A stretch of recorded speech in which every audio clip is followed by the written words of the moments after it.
வணக்கம். டிடிடிவியின் பிரதான செய்திகளுடன் வாசிக்கும் நான் ஜேரட்னம் நிக்சன். முதலில் தலைப்புச் செய்திகள். அபிவிருத்தி பிரச்சினைகள் தொடர்பில் மாதாந்தம் கலந்துரையாடுமாறு அமைச்சுகளின் செயலாளர்களுக்கு பிரதமர் ஆலோசனை. மட்டக்களப்பில் மக்கள் எதிர்கொள்ளும் பிரச்சினைகள் தொடர்பில் துறைசார் தரப்பினுடன் அமைச்சர் டக்ளஸ் தேவானந்தா கலந்துரையாடல், தீர்வுகளும் பெற்றுக் கொடுப்பு. தாமதமாக பாடசாலைகள் ஆரம்பம், கல்வியாண்டை உரிய வகையில் நிறைவு செய்ய மாற்று வழி, கல்வி அமைச்சு நடவடிக்கை. தமிழின துரோகி சுமந்திரனுக்கு எமது தொழிலில் கை வைக்க என்ன உரிமை இருக்கிறது? நூற்றுக்கணக்கான குருநகர் கடற்றொழிலாளர்கள் வீதியில் போராட்டம், சுமந்திரனின் உருவப்பொம்மையும் எரிப்பு. முதலீட்டாளர்களுக்கு உகந்த சூழலை அமைத்துக் கொடுப்பது அரசாங்கத்தின் பொறுப்பு, அமைச்சர் ரமேஷ் பத்திரன் தெரிவிப்பு.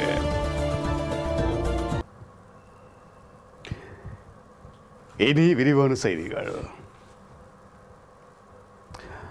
அபிவிருத்தி பிரச்சினைகள் தொடர்பில் ராஜாங்க அமைச்சுகளின் செயலாளர்கள் மாதத்துக்கு ஒருமுறை அமைச்சரவை அமைச்சின் செயலாளர்களை சந்தித்து கலந்துரையாடுமாறு பிரதமர் மஹிந்த ராஜபக்ச அவர்கள் வலியுறுத்தியுள்ளார். தேசிய பௌதீக திட்டமிடல் திணைக்களம் வெளிநாட்டு நிதி உதவியின் கீழ் செயற்படுத்தப்படும் 4 திட்டங்கள், கரையோர பாதுகாப்பு மற்றும் தாழ்நில அபிவிருத்தி ராஜாங்க அமைச்சின் 3 அரசு நிறுவனங்களின் 2வது காலாண்டின் தேர்ச்சி தொடர்பில் ஆராயும் கூட்டம் பிரதமர் தலைமையில் அலரி மாளிகையில் நடைபெற்றிருக்கிறது. 2021ஆம் ஆண்டுக்காக நகர அபிவிருத்தி மற்றும் வீடமைப்பு அமைச்சுக்கு 55,452 மில்லியன் ரூபாய் ஒதுக்கப்பட்டிருப்பதாக அமைச்சின் செயலாளர் ஸ்ரீநிமல் பெரேரா இதன்போது சுட்டிக்காட்டியிருக்கிறார். பிரதமரின் ஆலோசனைக்கு அமைய குறித்த நிதியை இவ்வருட இறுதிக்குள் திட்டங்களுக்காக செலவிடுவதற்கு எதிர்பார்ப்பதாகவும் அவர் கூறியுள்ளார். சில திட்டங்களை செயற்படுத்தும் போது அத்தியாவசிய ஆட்சேர்ப்பு தொடர்பில் எழுந்துள்ள பிரச்சனைகள் குறித்தும் அதிகாரிகள் பிரதமரின் கவனத்துக்கு கொண்டு வந்துள்ளனர். ஊதியம் வழங்குவதற்கு அந்தந்த நிறுவனங்களுக்கு வருமானம் இருப்பின் பதவி வெற்றிடங்களை நிரப்புவதற்கு தடையில்லை எனவும் தேவையானவர்களை வேலைக்கு அமர்த்துமாறும் பிரதமர் தெரிவித்திருக்கின்றார். ஏஆர் எக்ஸ்பிரஸ் புயல் கப்பலினால் இலங்கையின் கடல்சார் சூழலுக்கு ஏற்பட்ட பாதிப்பு தொடர்பிலும் இந்த கூட்டத்தின் போது பிரதமர் கவனம் செலுத்தியிருக்கின்றார். கப்பல் விபத்தால் ஏற்பட்டுள்ள சுற்றுச்சூழல் பாதிப்புகளை மதிப்பிட்டு இழப்பீடு பெறுவதற்கு லண்டன் நிறுவனத்துக்கு தண்ணீர் மற்றும் பிளாஸ்டிக் மாதிரிகளையும் பிரான்ஸ் நிறுவனத்துக்கு உயிரியல் மாதிரிகளும் அனுப்பப்பட்டிருக்கின்றமை அங்கு சுட்டிக்காட்டத்தக்கது. இது தொடர்பில் 2 பேராசிரியர்கள் தலைமையில் நியமிக்கப்பட்ட 40 பேர் கொண்ட நிபுணர் குழுவின் அறிக்கை எதிர்வரும் நவம்பர் 30ஆம் நாள் சமர்ப்பிக்க எதிர்பார்த்திருப்பதாக சமுத்திர சுற்றுச்சூழல் பாதுகாப்பு அதிகார சபையின் தலைவர் சுதர்சனி லகந்தபுர தெரிவித்திருக்கின்றமை குறிப்பிடத்தக்கது.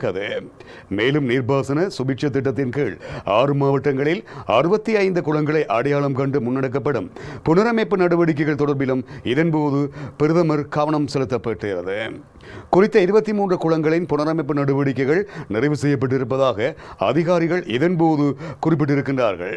இவ்வாறு புனரமைக்கப்படும் குளங்களின் பெயர் பட்டியல் மற்றும் மேற்படி குளங்கள் எந்த அடிப்படையில் தெரிவு செய்யப்பட்டன என்பது தொடர்பான அறிக்கையை தனக்கு வழங்குமாறு பிரதமர் வலியுறுத்தியிருக்கின்றார்.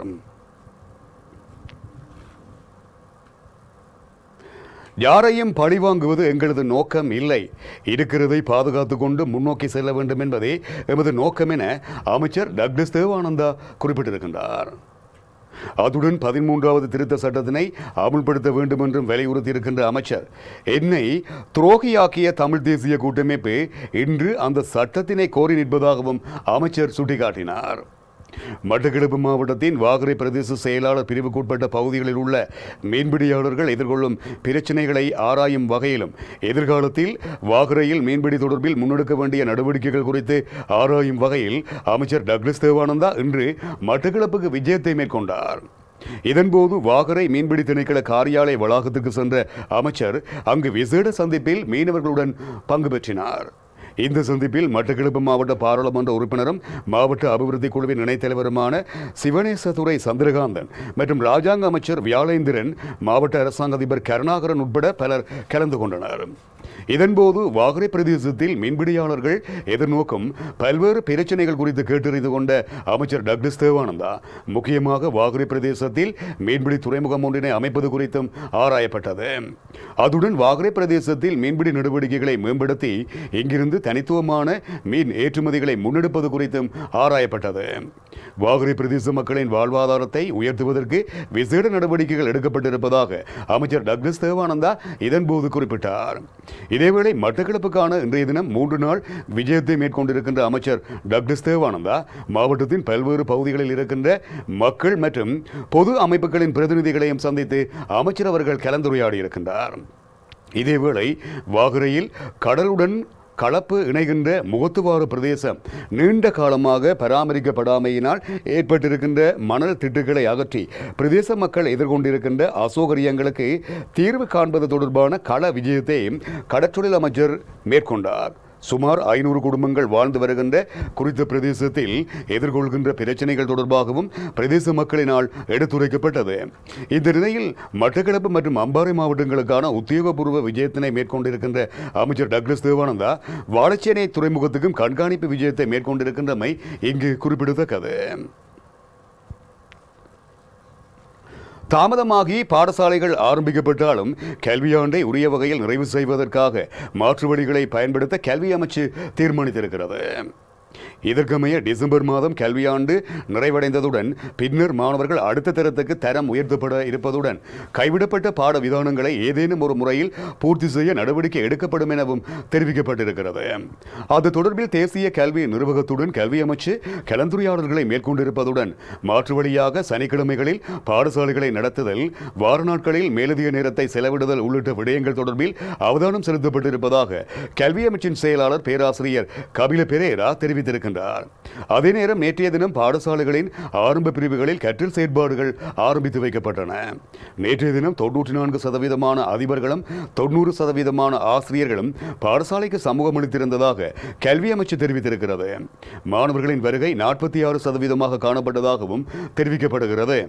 இதில் சப்ரகமுவ மாகாணத்திலேயே அதிகளவான மாணவர்கள் மற்றும் ஆசிரியர்களின் வருகை பதிவாகி இருப்பதாக கல்வி அமைச்சு தெரிவித்திருக்கிறது. சுகாதார வழிகாட்டல்களுக்கு அமைய பல்கலைக்கழகங்களை மீள திறக்க உபவேந்தர்களுக்கு அனுமதி வழங்கப்பட்டிருப்பதாக பல்கலைக்கழக மானியங்கள் ஆணைக்குழு குறிப்பிட்டிருக்கிறது. அதற்கமைய இன்று முதல் தாம் விரும்பும் எந்த ஒரு திகதியிலும் பல்கலைக்கழகங்களை மீள திறப்பதற்கு உபவேந்தர்களுக்கு அனுமதி வழங்கப்பட்டிருப்பதாகவும் தெரிவிக்கப்படுகிறது.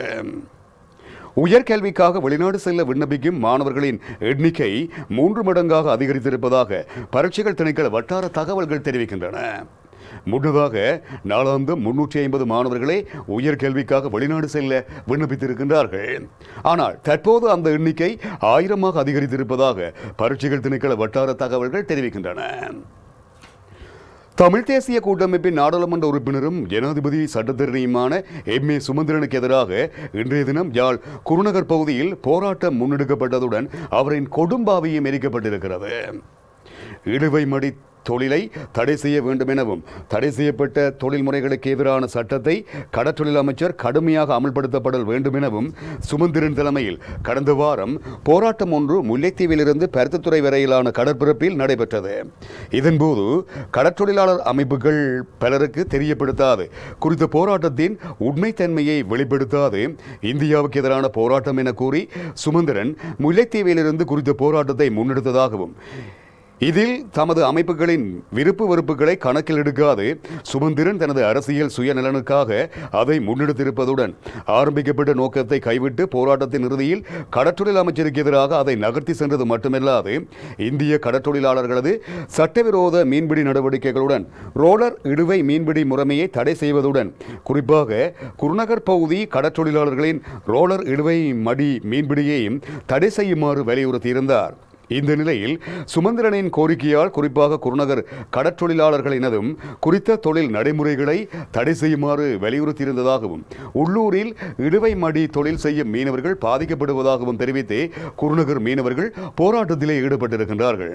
அதுடன் உள்ளூர் மீனவர்கள் எவரும் அடிமடி தொழில் செய்வதில்லை எனவும் இந்திய மீனவர்களே அடிமடி தொழில் செய்கின்றார்கள் எனவும் சுட்டிக்காட்டியிருந்த கடற்றொழிலாளர்கள் கடந்த காலங்களில் தமது ரோலர் மீன்பிடி நடவடிக்கைகள் தடைப்பட்டு போன சந்தர்ப்பங்களில் எல்லாம் மீது அமைச்சர் டக்ளஸ் தேவானந்தா கொண்டுள்ள அக்கறை காரணமாகவே அதை தாம் தொடர்ந்து முன்னெடுத்துச் செல்ல முடிந்ததாகவும் தமது தொழில் நடவடிக்கைகளில் பாதிப்பு இல்லாததின் காரணமாகவே அதை தாம் செய்ய முடிவதாகவும் தெரிவித்த மக்கள் தற்போது அமைச்சர் டக்ளஸ் தேவானந்தா தமது வாழ்வாதாரத்தை பாதுகாப்பதற்கான நடவடிக்கைகளை செய்து வரும் நிலையிலேயே சுமந்திரன் அவற்றை சீர்குலைக்கும் நடவடிக்கைகளை முன்னெடுத்து வருவதாகவும் இவர் தமிழ் மக்களின் துரோகி எனவும் தெரிவித்த மக்கள் இந்திய மீன்பிடியாளர்களால் எமது கடல் வளங்கள் அழிக்கப்படுவதுடன் உள்ளூர் மீனவர்களின் வலைகளை அறுத்து நாசம் செய்யப்படுகிறது என்றும் இந்த நிலையில் பொதுவாக இழுவை மடி தொழிலுக்கு எதிராக சட்டத்தை நடைமுறைப்படுத்தினால் உள்ளூர் மீனவர்களை அதிக அளவில் பாதிக்கப்படுவார்கள் எனவும் அவர்கள் சுட்டிக்காட்டியிருக்கின்றார்கள். இதேவேளை குருநகர் பகுதியில் கருப்பு கொடிகள் பறக்கவிடப்பட்டு கடைகள் அனைத்தும் மூடப்பட்டு கட்டால் அனுஷ்டிக்கப்பட்டிருக்கிறது. அதுடன் குறித்த போராட்டத்தை முன்னெடுத்த நூற்றுக்கணக்கான கடற்றொழிலாளர்கள் சுமந்திரனின் செயற்பாடுகளால் தாம் அதிருப்தி இருப்பதுடன் நாடாளுமன்றில் தாம் சார்ந்த எந்த விடயத்தையும் சுமந்திரன் தனிநபர் பிரேரணையாக கொண்டு செல்ல வேண்டிய தேவை இல்லை என்று வலியுறுத்தியிருப்பதுடன் கம்பம் ஒன்றில் கட்டப்பட்டிருந்த சுமந்திரனின் உருவப்பொம்மைக்கு செருப்பு மாலை அணிவித்து பொல்லுகளால் அடித்திருப்பதுடன் தீமூட்டி எரித்து தமது ஆதங்கங்களை தீர்த்துக் கொண்டிருக்கின்றார்கள் என்பதும் இங்கு குறிப்பிடத்தக்கது.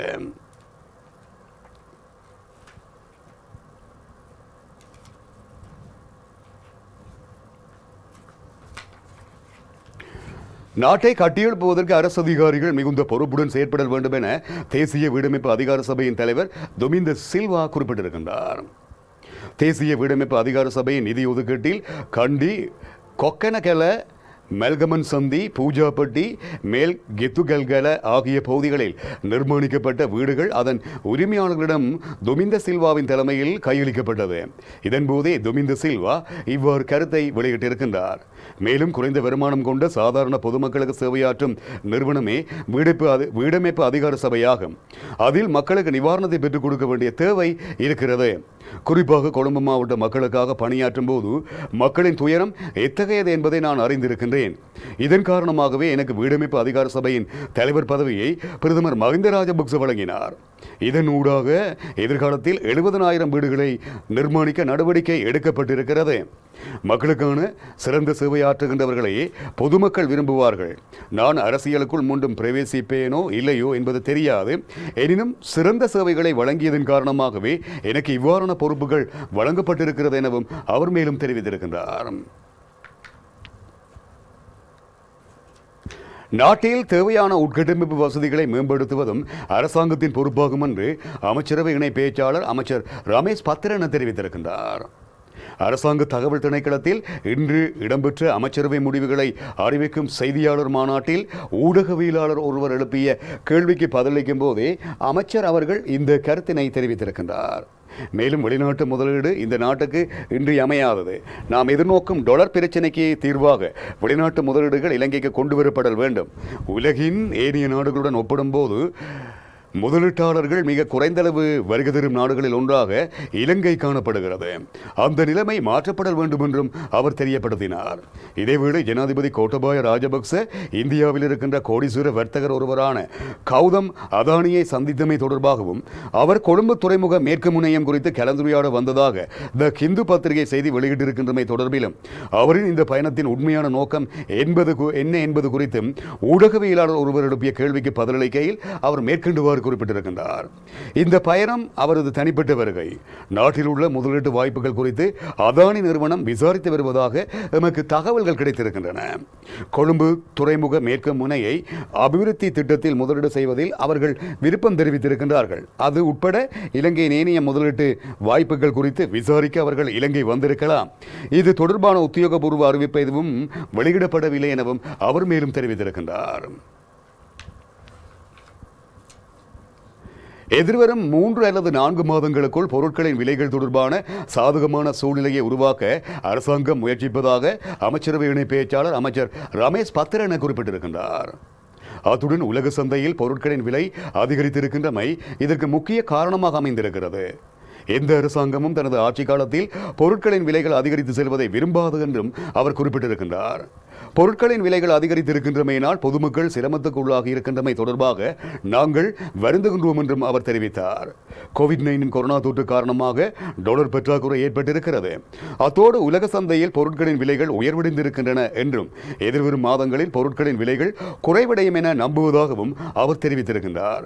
இதேவேளை திரவ நானோ நைட்ரஜன் உரத்தை இந்தியாவிலிருந்து இறக்குமதி செய்யப்பட்ட விவகாரத்தில் எவ்வித மோசடியும் இடம்பெறவில்லை என அரசாங்கம் குறிப்பிட்டிருக்கிறது.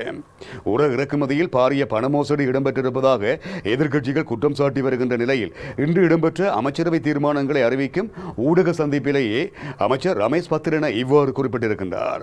மேலும் இறக்குமதி செய்யப்பட்ட உரத்தின் விலை உள்ளிட்ட விடயங்கள் குறித்து உண்மை நாட்டுக்கு வெளிப்படுத்தப்படும் எனவும் அவர் மேலும் தெரிவித்திருக்கின்றார்.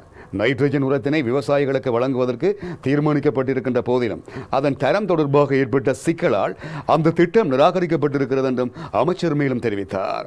இதனால் விவசாயிகள் எதிர்கொண்ட நெருக்கடிகளுக்கு தீர்வை பெற்றுக் கொடுக்கும் வகையிலேயே திரவ நானோ நைட்ரஜன் உரத்தினை இறக்குமதி செய்ய நடவடிக்கை எடுக்கப்பட்டிருக்கிறது என்றும் அமைச்சர் மேலும் தெரிவித்திருக்கிறார். நாட்டுக்கு தேவையான சீனியை இறக்குமதி செய்யப்படுவதாக அதனுடன் தொடர்புடைய இறக்குமதியாளர்களுடன் கலந்துரையாடப்பட்டு வருவதாக நுகர்வோர் பாதுகாப்பு ராஜாங்க அமைச்சர் லசந்த அழகியவன் குறிப்பிட்டுள்ளார். இறக்குமதிக்கு அனுமதி வழங்கப்பட்டிருக்கின்ற போதிலும் நாட்டில் நிலவும் டாலர் தட்டுப்பாடு காரணமாக சீனி இறக்குமதியை மேற்கொள்ள முடியாத நிலைமை ஏற்பட்டிருப்பதாக சீனி இறக்குமதியாளர்கள் தெரிவித்திருக்கின்றார்கள். இதனால் மீண்டும் சந்தையில் சீனி தட்டுப்பாடு நிலவுவதுடன் 1 கிலோகிராம் சீனி 170 ரூபாய் வரை விற்பனை செய்யப்படுகின்றமை குறிப்பிடத்தக்கது. இதேவேளை சந்தையில் சீமேந்துக்கு தட்டுப்பாடு நிலவுவதால் தற்போது கட்டிட நிர்மாணத்துக்கு பாரிய பாதிப்பு ஏற்பட்டிருக்கிறது. சில வர்த்தக நிலையங்களில் மட்டுப்படுத்தப்பட்ட அளவில் சீமேந்து விற்பனை செய்யப்படுவதாகவும் தெரிவிக்கப்படுகிறது. சந்தையில் தற்போது சீமேந்து மூடையொன்று 1200 ரூபாவுக்கு விற்பனை செய்யப்படுகிறது. எவ்வாறாயினும் அதிக விலைக்கு சீமேந்தினை விற்பனை செய்யும் வர்த்தகர்களுக்கு எதிராக சட்ட நடவடிக்கை எடுக்கும் நோக்கில் நுகர்வோர் பாதுகாப்பு அதிகார சபையினால் நாடளாவிய ரீதியில் சுற்றி வளைப்புகள் முன்னெடுக்கப்பட்டுள்ளன. அதே நேரம் இந்த சுற்றி வளைப்புகளை மேலும் அதிகரிப்பதற்கு தீர்மானித்திருப்பதாக நுகர்வோர் பாதுகாப்பு ராஜாங்க அமைச்சர் லசந்த அழகியவண்ண தெரிவித்திருக்கின்றார். அனைத்து மத வழிபாட்டு ஸ்தலங்களிலும் விசேட மத வழிபாடுகளை நடத்தி செல்ல புதிய சுகாதார வழிகாட்டல்கள் வெளியிடப்பட்டிருப்பதாக சுகாதார சேவைகள் பணிப்பாளர் நாயகம் டாக்டர் அசேல குணவர்த்தன குறிப்பிட்டுள்ளார்.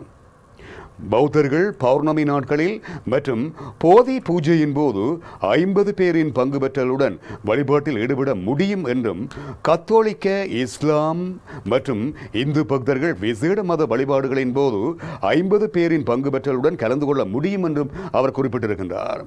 சம்பந்தப்பட்ட வழிபாட்டு ஸ்தலங்களின் பொறுப்பாளர்கள் சுகாதார பாதுகாப்பு மற்றும் தற்போது இருக்கின்ற சுகாதார வழிகாட்டுதல்கள் மீறப்படாமல் இருப்பதற்கு நடவடிக்கை எடுக்க வேண்டும் எனவும் அவர் தெரிவித்திருக்கின்றார். சுகாதார வழிகாட்டுதல்களை மீறுகின்றவர்கள் குறித்து தேவைப்பட்டால் போலீசாருக்கு அறிவிக்க வேண்டி ஏற்படும் என்றும் அவர் தெரிவித்திருக்கின்றார். இதே நேரம் கோவிட்-19 தொற்று பரவலை தடுப்பதற்காக அமுலில் இருக்கின்ற சுகாதார ஒழுங்கு விதிகளில் மேலும் தளர்வுகள் மேற்கொள்ளப்பட்டிருக்கின்றன. இதற்கமைவாக கடந்த நள்ளிரவு முதல் அமுலாகும் வகையில் புதிய சுகாதார ஒழுங்கு விதிகள் அறிவிக்கப்பட்டிருக்கின்றன. சுகாதார சேவைகள் பணிப்பாளர் நாயகம் விசேட வைத்திய நிபுணர் அசேல குணவர்த்தனவின் ஆலோசனைக்கு அமைய அமுலுக்கு கொண்டுவரப்பட்டுள்ள விதிகளின் கீழ் நாடளாவிய ரீதியில் இரவு 11 மணி தொடக்கம் அதிகாலை 4 மணி வரை அமுல்படுத்தப்பட்ட பயண கட்டுப்பாடு நேற்றிரவுடன் நீக்கப்பட்டுள்ளது. திருமண வைபவங்களின் போது மண்டபங்களின் கொள்ளளவில் 1/3 பகுதியினர் அல்லது அதிகபட்சமாக 100 பேர் கலந்து கொள்ள முடியும். திறந்த இடங்களில் ஒழுங்கு செய்யப்படும் திருமண நிகழ்வுகளில் 150 பேர் பங்கேற்கலாம். எவ்வாறாக இருப்பினும் திருமண நிகழ்வுகளில் மதுபானம் பயன்படுத்துவதற்கு தொடர்ந்தும் தடை விதிக்கப்பட்டிருக்கிறது. உணவகங்களில் ஒரே நேரத்தில் ஆக கூடுதலாக 75 பேருக்கு அங்கே அமர முடியும். இது 1/3 பகுதியாகும். திறந்தவெளி உணவகங்களை நடத்தி செல்லவும் ஊக்குவிக்கப்படுகிறது. அலுவலக கூட்டங்களை நடத்துவது தொடர்பாகவும் புதிய விதி அறிவிக்கப்பட்டிருக்கிறது. இதற்கமைவாக குறித்த மண்டபம் அல்லது அந்த இடத்தில் கூட்டத்தை நடத்தலாம். அதிகபட்சம் 150 பேர்கள் மட்டுமே கலந்து கொள்ள முடியும் எனவும் அறிவிக்கப்பட்டிருக்கிறது.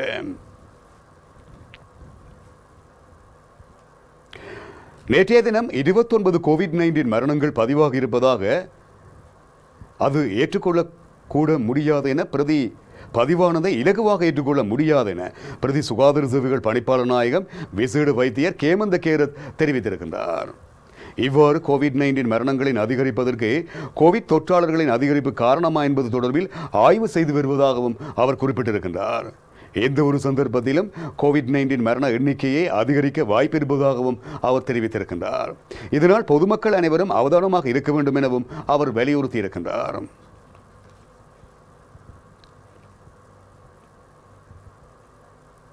எரிபொருள் தொடர்பில் ஏதேனும் பிரச்சனைகள் காணப்படின் அது குறித்து அறிவிக்க விசேட தொலைபேசி இலக்கம் அறிமுகப்படுத்தப்பட்டிருக்கிறது. இதற்கமைய 0114545513 என்கின்ற இலக்கத்துக்கு அழைப்பினை மேற்கொண்டு தமது பிரச்சனைகள் தொடர்பில் அறிவிக்க முடியும் எனவும் தெரிவிக்கப்பட்டிருக்கிறது. தனிமைப்படுத்தல் சட்டத்தை மீறிய 18 பேர் கடந்த 24 மணித்தியாலங்களில் கைது செய்யப்பட்டிருப்பதாக போலீசார் தெரிவித்திருக்கின்றார்கள். முகக்கவசம் அணியாமை மற்றும் சமூக இடைவெளியை பேணாமை ஆகிய குற்றச்சாட்டுகளுக்கு அமைய இவர்கள் கைது செய்யப்பட்டிருப்பதாக போலீஸ் தலைமையகம் குறிப்பிட்டிருக்கிறது. அதன்படி கடந்த வருடம் அக்டோபர் மாதம் தொடக்கம் இதுவரையிலான காலப்பகுதியில் தனிமைப்படுத்தல் சட்டத்தை மீறியமை தொடர்பில் இதுவரை 81,353 பேர் கைது செய்யப்பட்டிருக்கின்றார்கள். இந்த சோதனை நடவடிக்கைகள் தொடர்ந்தும் நாடு பூராகவும் முன்னெடுக்கப்படும் என போலீஸ் தலைமையகம் மேலும் தெரிவித்திருக்கிறது. மீண்டும் தலைப்புச் செய்திகள். அபிவிருத்தி பிரச்சனைகள் தொடர்பில் மாதாந்தம் கலந்துரையாடுமாறு அமைச்சுகளின் செயலாளர்களுக்கு பிரதமர் ஆலோசனை. மட்டக்களப்பில் மக்கள் எதிர்கொள்ளும் பிரச்சனைகள் தொடர்பில் துறைசார் தரப்பினருடன் அமைச்சர் டக்ளஸ் தேவானந்தா கலந்துரையாடல், தீர்வுகளும் பெற்றுக் கொடுப்பு. தாமதமாக பாடசாலைகள் ஆரம்பம், கல்வியாண்டை உரிய வகையில் நிறைவு செய்ய மாற்று வழி கல்வி அமைச்சு நடவடிக்கை. தமிழின துரோகி சுமந்திரனுக்கு எமது தொழிலில் கை வைக்க என்ன உரிமை இருக்கிறது? நூற்றுக்கணக்கான குருநகர் கடற்றொழிலாளர்கள் வீதியில் போராட்டம், சுமந்திரனின் உருவப்பொம்மையை எரிப்பு. முதலீட்டாளர்களுக்கு உகந்த சூழலை அமைத்துக் கொடுப்பது அரசாங்கத்தின் பொறுப்பு, அமைச்சர் ரமேஷ் பத்திரன தெரிவிப்பு. இத்துடன் இந்த செய்தி அறிக்கையும் நிறைவுக்கு வருகிறது. வணக்கம்.